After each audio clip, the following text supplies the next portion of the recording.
How to save money when fired. How to save money when you're fired. What's up, everybody? My name is Kier, and you are watching the important things that really matter. Today, we're going to be talking about a very, very extremely important subject, and it is called How to Save Money When Fired. You got it? How to save money when fired.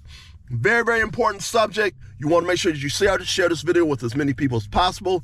Friends, families, relatives, okay? Because it's going to help a whole lot of people to save hundreds of dollars, and maybe even thousands of dollars a month with the information I'm going to be talking to you about today in this particular video.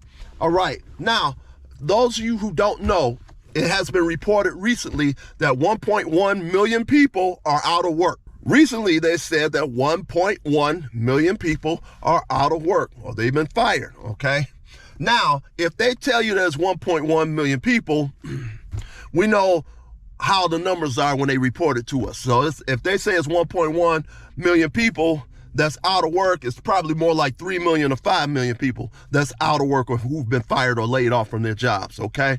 And so this video, which I'm going into, is going to give you a lot of practical information to show you how to save money on a monthly basis, hundreds of dollars every month when you've been fired, okay? So we're going to talk about a number of different areas, and you want to share this with as many people as possible because this will help them tremendously. All right. There's some people out there that you need to understand this. There's some people out here that's been looking for a job for the last year or 2 years. Some of these same people have put out 300 resumes. Some of these people have put out 500 resumes. Some of these people have put out over 500 resumes, went to numerous interviews, went through numerous rounds of interviews, and still did not get hired. What does all that tell you? That tells you how bad things are in the economy right now in terms of being able to find a job, okay? And so that tells you how bad it is. If you don't have a job, or if you do have a job, you want to keep your job, because I just told you how hard it is. There's people out here that put out 300 resumes, put out 500 resumes, been looking for a job for the last 2 years and still have not been able to find anything. Went through numerous rounds of interviews and still was not hired. What are you going to do when your unemployment is running out? I'm going to tell you what you can do. You're going to have to downsize. You're going to have to downsize your spending. You're not working anymore. So you're not making enough money to be able to afford a $110,000 huge sports utility vehicle. You're not going to be able to afford that $125,000 big, huge sports utility vehicle with the blacked out windows like you work for some governmental agency or something. Okay? All right. You don't make that money anymore because you've been fired, okay? And there's no telling how long it's going to take for you to be able to find your job. Find your new job. I just told you, some people have been out there looking for a job for 2 years. I remember a woman that I used to date. I used to date a woman who had a pretty high position in the bank that she worked at. And this was a number of years ago, but she had sat up here and told me, and during that time period, times were kind of hard, and people were just trying to find a job. What the woman had told me, who was my girlfriend at the time, who had a pretty high position at the bank that she worked at, she was telling me that people were coming to her trying to find a job.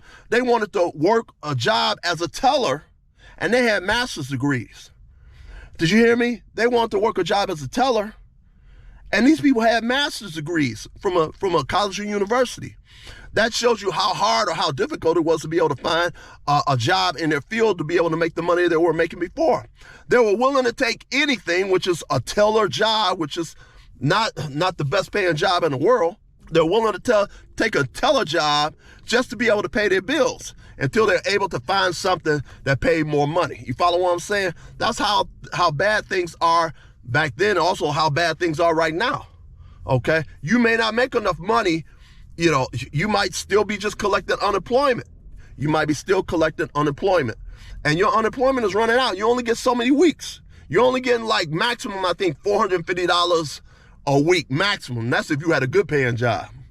And if you did have a good paying job, you're going to get less than that every week, okay? So and before I go into it, would you please like, would you please share, would you please subscribe, would you please like, would you please share, would you please subscribe before I get into this?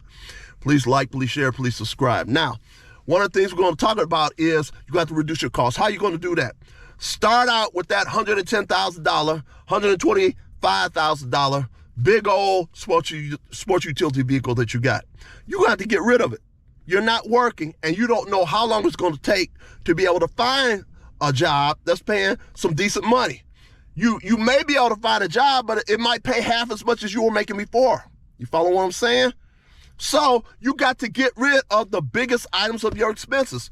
That $110,000, $125,000, $90,000 big old sports utility vehicle, or the souped up Dodge Charger or souped up Dodge Challenger. You got to get rid of it. You cannot afford having a $700 a month, $800 a month, $900 a month car note every month when you don't have a job. You just collecting unemployment. Or you may have downsized to a job working at one of these places here where you're making low money. You're making half the amount of money or a third amount of money that you used to make. Okay? You can't afford it. You got to get rid of those things, those big ticket items. These are big ticket items. What do? You get rid of that big old sports utility vehicle or souped up Charger or souped up Challenger. And then you go buy a mid-sized car or a subcompact car. So you were paying $800 a month for your car or a big sports utility. You were paying $800 a month, $1,000 a month for that car. Okay, now you get rid of it and you buy a used car, not a new one. Get a used car from a good dealership that's already went and inspected the car to make sure that used car is in good condition.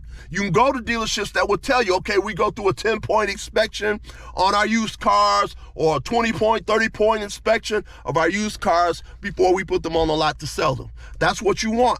You go from spending $800 a month for your car to now only spending $400 a month.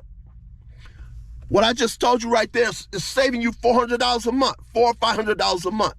Just getting rid of the big car or the big old sports utility vehicle and getting a mid-sized car or a compact car. Going from $800 a month or $1,000 a month to only paying $400 a month. You would save $400 a month or $500 a month in your car note.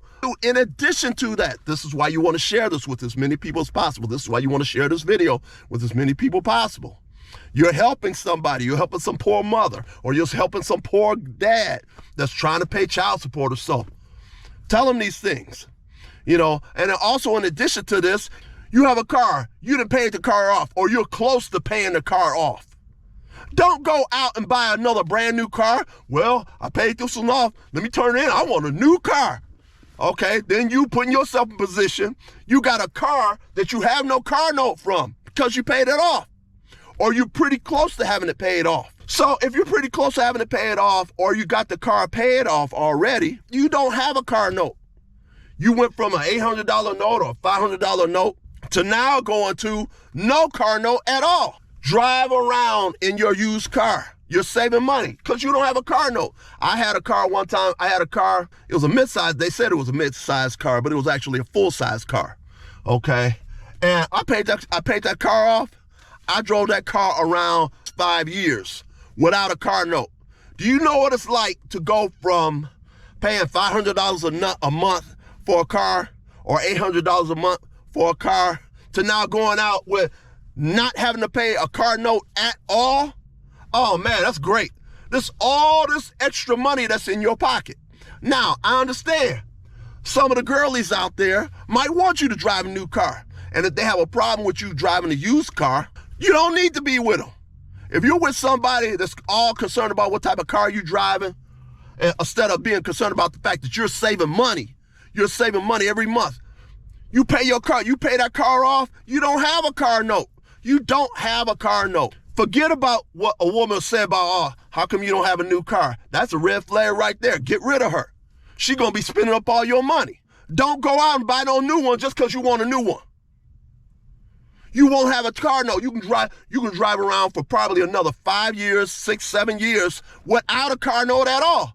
Just keep it in good running condition. Would you please like, please share, please subscribe. Please like, please share, please subscribe. Share this with as many people as possible. I'm not finished, but I'm just telling you, share this with your friends and your family with as many people as possible. Also, too, you want to try to start a business. I have a series of business videos that are free. The series of business videos are this: why African Americans and blacks should start their own businesses. I have probably about 30 or 40 videos, free videos for you to go over to learn how to start your business and run a business, okay? Now, I'm not finished yet. I'm not finished. There's also another thing, too. There are people out here that have houses that they cannot afford. These houses are what you would call money pits.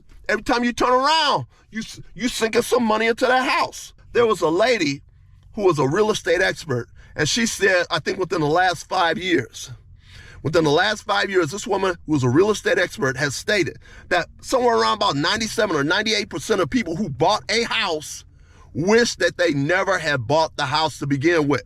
Did you hear what I said? Somewhere around about 98%, 97, 98, but you almost talking about almost 100% of the people who bought a house wish that they had never bought the house. They bought this house, they feel it really good, and then the next year, property taxes go up. Next year, insurance goes up.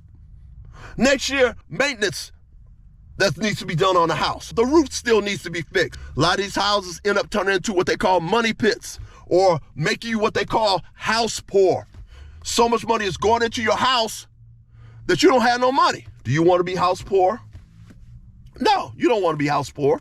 So you're going to have to get rid of it. It may not be so easy to get rid of. You follow what I'm saying? It may not be, you may have had that, you may have had your house on the market for months. You may have had your house on the market for many months and nobody's buying it. In that particular situation, I'm not going to tell you what to do, but I'm going to say some people walk away. I'm not going to tell you to walk away from your house, but if it's pulling so much money out of your pocket and you can't sell it, I'm not going to say that you have to walk away, but some people do. So I'm not telling you to do that. I'm just saying some people do. You're going to have to get rid of the house. Either get rid of the house, put it on the market as soon as possible, and see if you can get some buyers. But if your house still hasn't sold after about 8 months, a year, it's because ain't nobody buying no houses. Please share this video with as many people possible. Share this video with as many people possible. Share this video with as many people possible. Please like, please share, please subscribe. Please like, please share, please subscribe. I guarantee you, if you subscribe, you will save you enough money to save you thousands upon thousands of dollars and save you a whole lot of pain and suffering. Peace.